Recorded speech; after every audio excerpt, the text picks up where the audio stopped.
And so I'm a big fan of this, and I hope that we have a good time today. All right, so we'll start with the national anthem, and then I have a bit of an assignment for everybody here, which you cannot say no to, because remember, it is a dictatorship, it's not a democracy. So I think confidence is supposed to lead us in the national anthem, which is a good thing, because I cannot sing it for the life of me. Shall we rise, please? Okay, no, it's not a democracy, so I shouldn't ask you. Please rise for the national anthem. Thank you.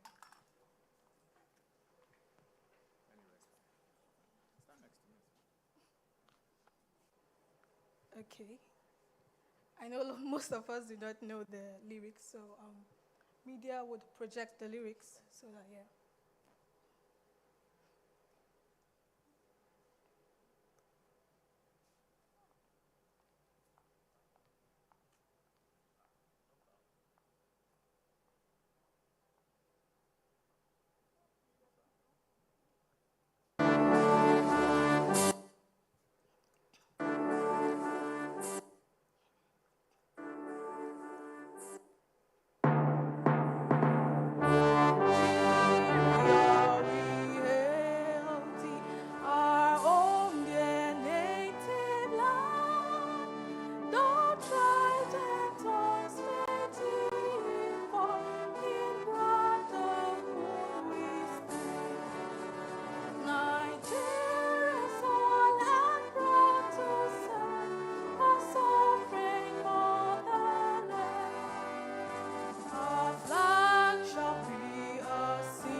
Thank you. Thank you. I could see the students singing this with all gusto. And yeah, Rotimi, yes, of course you sing it. And, feeling proud. Some of them were even looking to the side, looking at the adults who were not able to sing it. You proud? Just be proud now. When you become an adult, another president will come and change it back to Arise, O Compatriots. And your juniors will laugh at you. You will now see what we are facing. Seriously, right? Maybe when I seize power. All right, welcome once again to day 2 of the DARE conference. My name is Buchi Onyebule. And like I said before, I'm very happy to host today's session. And I hope we have a smashing time. An assignment for everyone here. If you were here yesterday, can I see your hands up? Fantastic. Great. So the assignment is pretty simple. Can I get another microphone, please? So if you were here yesterday, I just want 3 people who will, in 45 seconds, say what your favorite part about. We will do a recap, but I want you to just say what your favorite part about yesterday was. 45 seconds. If you're ready, can I see your hands up?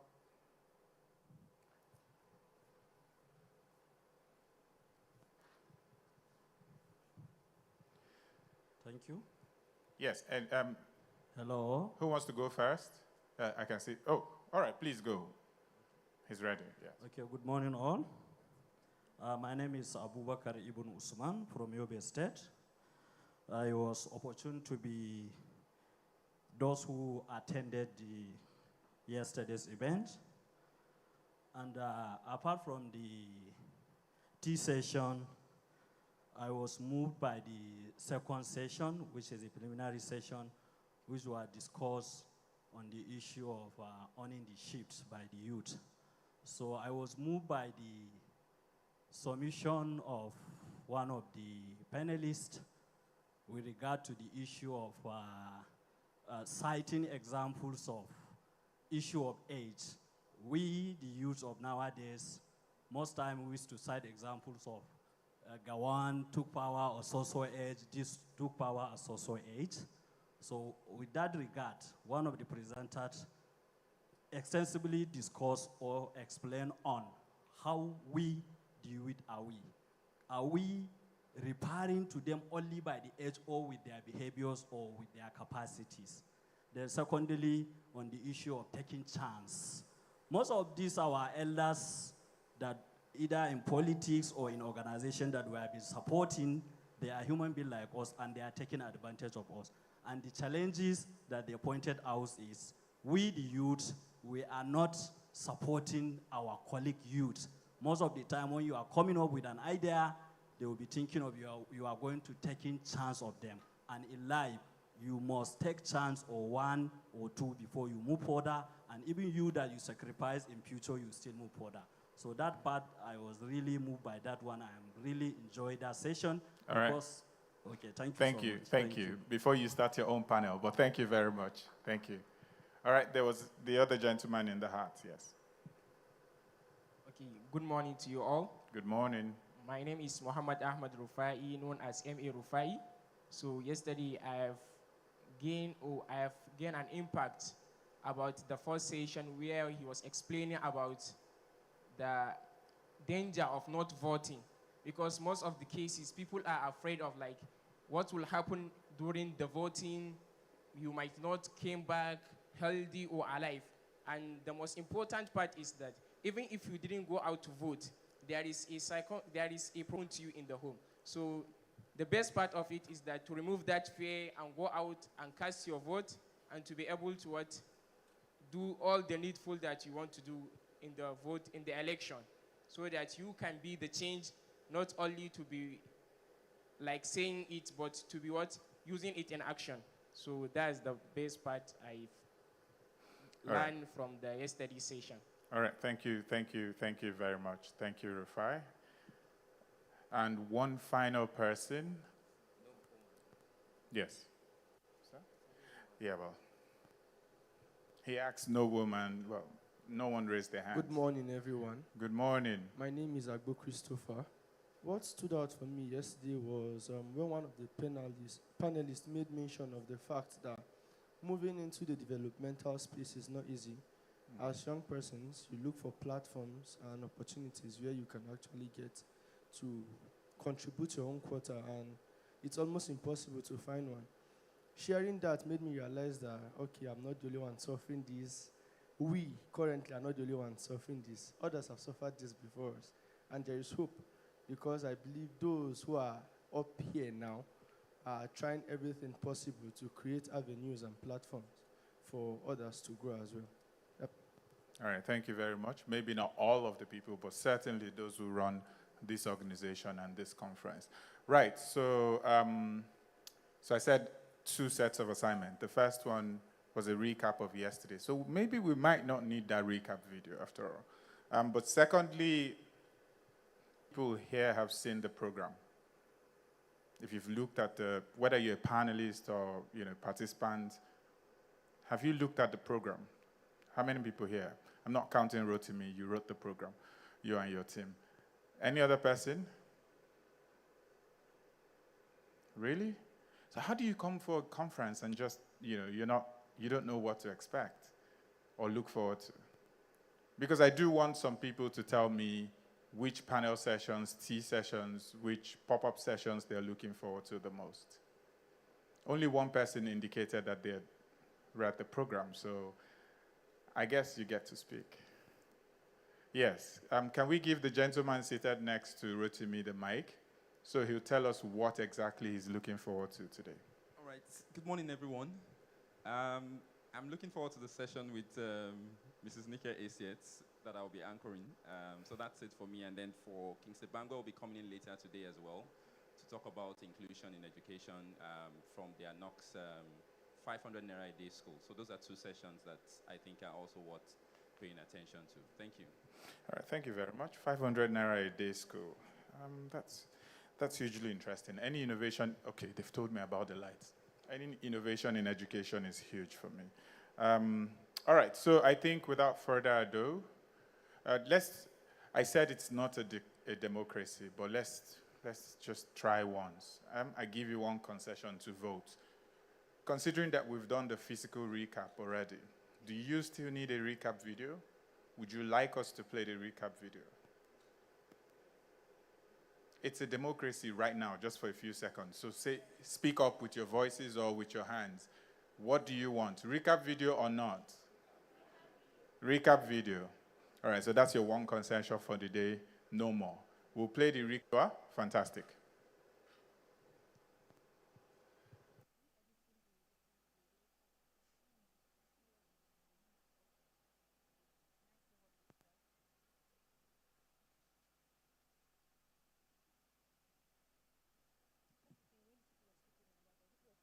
I'm here for the Dear Conference 2025 holding right here in the city of Abuja. Today is day one. As you can see, we'll be having dialogue on leadership, policy, advocacy, and social transformation.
Activity for today.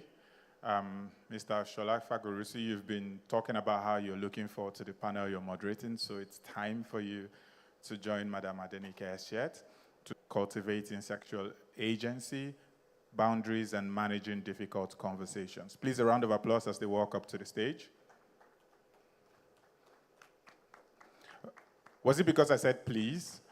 Give them a round of applause as they walk up to the stage. Now you see, seems like we respond to dictatorship a bit better. Please, the stairs are here.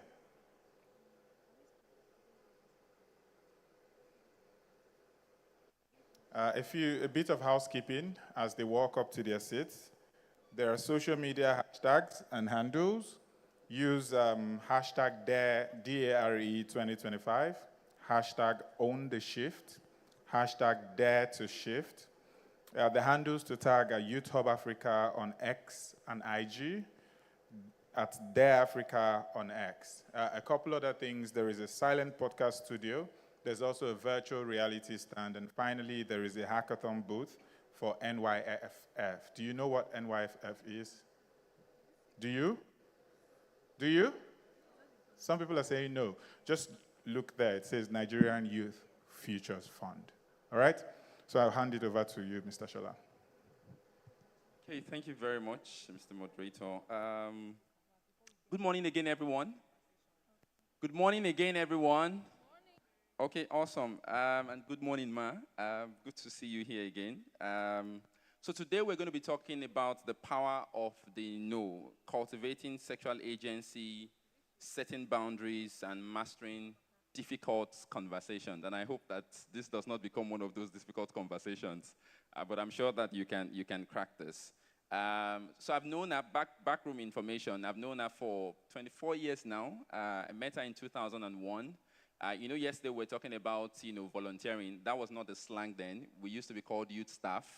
How it became volunteering, I don't know. But I know that that's the lingo, out there today.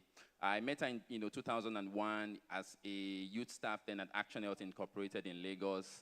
And between then and now, it's going to be asking a few questions, relating to the work that, Antonika, like I like to call her, does at Action Health Incorporated. And the first question is, what would it mean for young Africans to collectively own the shifts in cultivating sexual agencies, setting boundaries, and mastering difficult conversation? And again, this is coming against the backdrop of several conversations around sexual and gender-based violence in Nigeria, young people trying to find themselves, young people also trying to say, look, I sometimes just don't know how to communicate this information, to my partner. So over to you, ma'am. One. Hello. Fantastic. Please, let's raise the energy in the room. If we want to have a successful day, we need to, be together. So, hello. Fantastic. That's beautiful. Really excited to be here. I need to start with that. I thank very much Youth Hub Africa for having me here, Mr. Rotimi Olawale. I didn't hesitate when I got the invitation. I only told of my limitations. My limitation being my knee. But otherwise, it's a beautiful space to be in. This is my first DARE conference. Hello. Please give it to me. It's my first DARE conference. I got a snippet of it by looking on Youth Hub's Instagram handle yesterday and saw that there was so much fun here. So I don't regret that I came out. So straight to the topic. What would it mean for young people to have or cultivate sexual agency and be able to deal with difficult conversations? I think for me that would be the most important thing that any young person, and I dare say any young woman, be able to do for themselves across Africa. Very, very important. We live in an era, I like to say this is an overwhelming era for people from my generation. I always openly declare I'm 62 years old, so I've spent 6 decades and a little here, so it's really overwhelming. There's so much information overload, there's so much going on, and especially in the digital space where many young people are living, it's extremely important for you to be able to take control of your voice, because truly it's the bedrock of your sexual and reproductive health. You need to be able to do that. All right, thank you so much for sharing that. So she's 62 and she's on Instagram, right? So I'm a crawler on Instagram. You can't find me on Instagram. You can't find out. So if you instead of you asking for our contact details, afterwards, what you should ask, right? And then do what Rotimi said we should do yesterday. Don't go there saying hello, hi, right? Hello, dear, hello, beautiful. Don't go there saying that. Go straight to the point, even if you would have to say that. That's by the way. So again, I would ask, for several of our young people, especially for the males, there's that mention that in trying to say no, they don't understand the complexities that comes with it.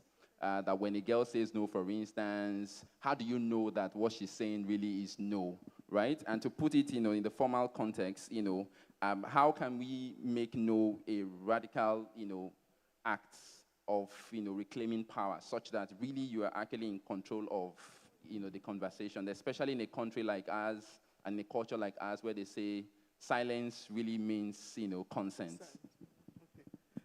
Okay. I think for every person, every young person, male or female, no is such a simple word. I don't know what you mean by when somebody says no. You don't know whether they really mean no. Just look at my mouth. No. It's so simple. 2 letters, very simple word that can take you really, really far. I think the place to start with in conscientizing ourselves as young people, whether male or female, is recognizing that other parties have a right just like you do. So I think that myth should be broken, that you don't understand whether somebody is saying no or whether they mean it. It's for you to, first of all, recognize that a no is a no. If you need a clarification, feel welcome to ask for it. And I think no is the first place of empowerment, especially in the context of sexual and reproductive health. It's the first place of power. Many times, especially for young women, and for men as well, concerning issues of sexuality, we have all grown up, and I see it even today, we have all grown up with mixed messages around whether sexuality should be spoken about, whether you can be open about it, or, shame, restriction, that it may be difficult for you to speak up for yourself. But bottom line, the recognition that every young person needs to have is that they have a right to step back. No is a place of empowerment. What does no cost you if you don't learn to say no? No costs you people taking you for a ride, actually you giving yourself up for a ride. If you don't like something, please use your voice. I don't want this. I don't like it. The onus is not on you. The onus is on the person who you're giving that request of, please leave me alone. Please, I don't want this. Please, this is not what I want to do right now. To step back. And you don't owe them an explanation. In empathy, yes, you truly can say, okay, I am not comfortable with this, but you do truly have a right to step back and not let yourself be role-rated. Because what happens if you don't learn to say no? You're not going to enjoy yourself because it's something that's not gelling with you. You're likely going to resent the person who is making the request of you.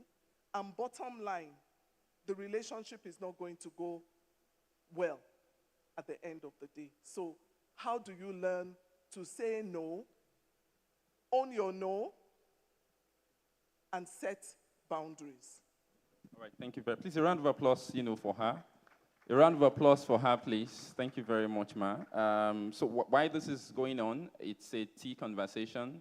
Like Samson asked yesterday, wrote to me, I'm also looking forward to the tea on the table here.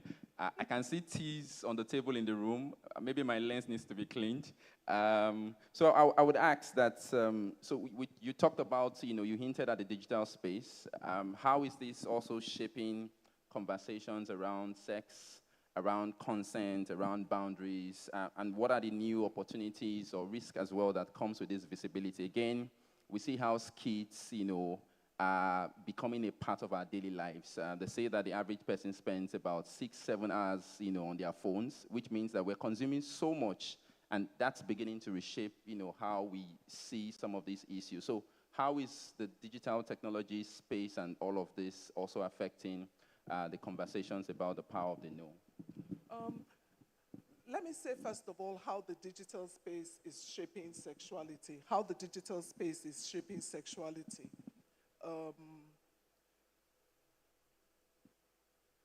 older people like me like to say in our own time. But I'll say in this particular time, I just feel there's an overwhelming feeling of a way to be. Beauty, standards, what you can say, what you can do. The digital space is setting a bar that many times from where I am sitting, I'm not so sure is very fair on people who don't understand themselves or who don't have a clear value or clear understanding of what they're looking for. Maybe the digital space, and let me speak, I like speaking about myself. Maybe the digital space today acknowledges, with a lot of work going on by different organizations, different body types, but there still remains one definite body type that is acceptable online. What's that body type, if I dare ask in the room? I can ask you, they can't speak up. What's the body type that's acceptable for women? Go on your mic. The slim. Slim. Fair complexioned. Yes. Tall. Yes. I don't know the rest. We should ask. We should get a sense of it. Okay. So that's still the body type that's out there. And I'm always very sorry for young women who don't fit. In terms of how you should dress as well, there's a dominant resolution. It's out there. What's the way to dress?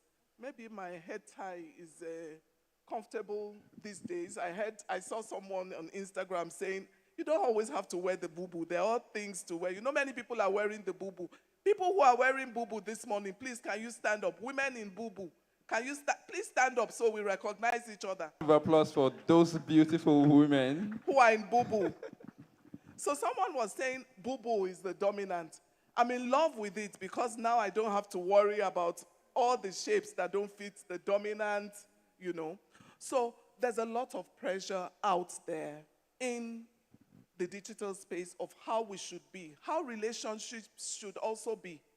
It's also out there. You have to be beautiful with some level of money, access to a phone, maybe an iPhone, you know, all of those things. And it makes life, my point of view, very difficult for young people who don't meet that dominant view. Also, in terms of how relationships should go, there's something with how a relationship should go is largely defined by society, the culture, what's going on, and preferences. So I don't know if I don't see polyamory as a standard that's being promoted in the media. You understand what I'm saying? One person being linked up with numerous people. Is that?